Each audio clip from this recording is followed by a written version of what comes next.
Halo Rek, jadi aku akan membahas determinasi gigi mulai dari incisivus, caninus, premolar, dan molar, dan rahang atas bawah juga. Aku akan menjelaskan dari nomenklatur, terus anatomi dasar, lalu membahas anatomi pergigi, terus yang membedakan kanan dan kiri. Bahasnya sesuai pemananku dan yang paling penting aja, soalnya kalau satu gigi itu satu soal 1 menit, jadi nggak bisa mikir lama-lama. Pertama, nomenklatur gigi. Nah, nomenklatur gigi ini adalah cara menulis bagian-bagian gigi. Jadi kavitas oral ini dibagi menjadi rahang atas, maksila, lalu rahang bawah, mandibula. Nah, karena biasanya yang dipakai ujian itu sistemnya FDI, jadi aku cuma bahas sistem FDI ini aja. FDI atau Federation Dental International ini punya 2 angka. Angka pertama itu adalah kuadran gigi, angka kedua menunjukkan elemen gigi. Untuk regio gigi permanen itu ada 4, mulai dari 1, 2, 3, 4. Kalau misalnya untuk gigi decidui itu dimulai dari angka 5, 5, 6, 7, 8. Mulai dari sebelah kanan atas.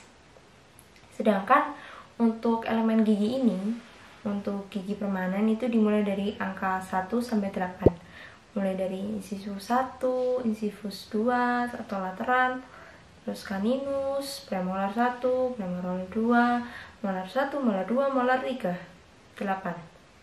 Nah, sedangkan karena untuk di gigi susu ini cuma ada 5 gigi yang erupsi, maka ya 1 sampai 5. Nah, misalnya gigi 3, 4, maka itu ada di regio 3, mulai dari kanan atas ini, regio 1, regio 2, regio 3, regio 4. Maka untuk gigi 3, 4 adalah regio 3, lalu elemen keempat.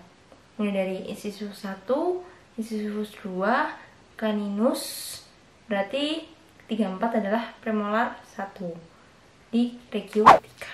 Selanjutnya adalah permukaan gigi. Nah, setiap gigi ini ada 5 permukaan. Untuk penamaannya sih biasanya beda karena dia ada di gigi anterior atau posterior. Nah, untuk pertama itu ada insisal, itu di bagian sini, bagian gigi anterior, mulai dari caninus, incisif ini. Jadi tuh dia di insisal tuh atasnya sini loh. Lalu untuk oklusal ya di atas, tapi karena posterior jadi nyebutnya di oklusal. Mulai dari premolar sini sampai molar sini. Selanjutnya adalah distal, itu permukaan yang menjauhi midline atau garis tengah mulut. Nah, garis tengah mulut tuh mana sih?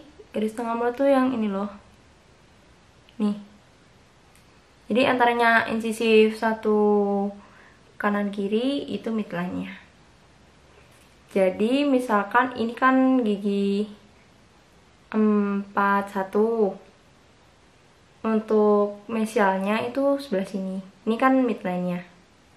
Sedangkan untuk distalnya itu yang menjauhi midline-nya. Berarti sebelah sininya.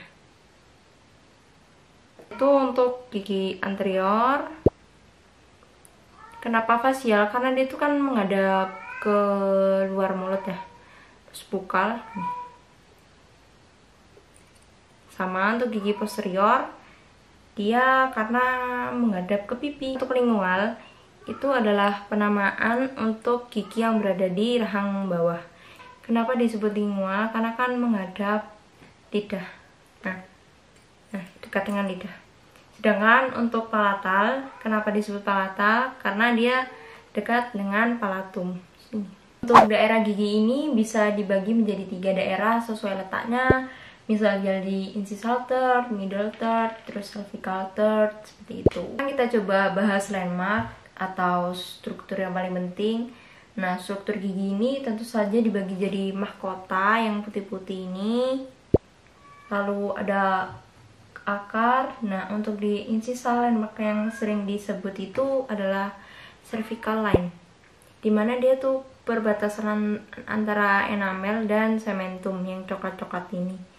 Nah, bayangkan mahkota itu adalah kepala, terus cervical ini lehernya, lalu badan ke bawah itu akar. Nah, agak ke atasnya dikit ini di insisal ada cingulum. Vertikal lalu cingulum ke atasnya ini. Cingulum tuh seperti benjolan di sini, kelihatan kan? Nah, terus bawah lagi tuh ada namanya fossa, lingual fossa. Kenapa lingual fossa? Karena dia menghadap lingual, lidah. Fossa adalah cekungan. Nah, bayangkan aja ini adalah perusutan, tuh lihat kan? Jadi dari sininya cervicalnya kita naik ke puncak gunung. Lalu di atasnya ini siap meluncur dari cingulum, lalu kita swing ke fossanya gitu. Lanjut gigi molar, karena yang paling gampang itu nentuin dari cupsnya dan groove-nya, maka aku cuma nyebutin itu aja. Nah, untuk occlusal ini kalian harus ingat untuk cups-cupsnya itu letak cupsnya begini.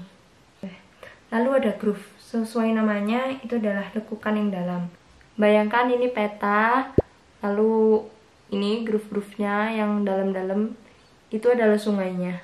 Ya, ini ya lebih dalam nih. Bisa aku sonde dalamnya nih. Tuh groove namanya. Sekarang kita sudah siap untuk belajar anatomi pergiginya ini, dan biar nggak bingung aku akan bagi pembahasannya. Untuk kali ini aku akan membahas isi fus saja, untuk yang lain akan dibahas di video selanjutnya.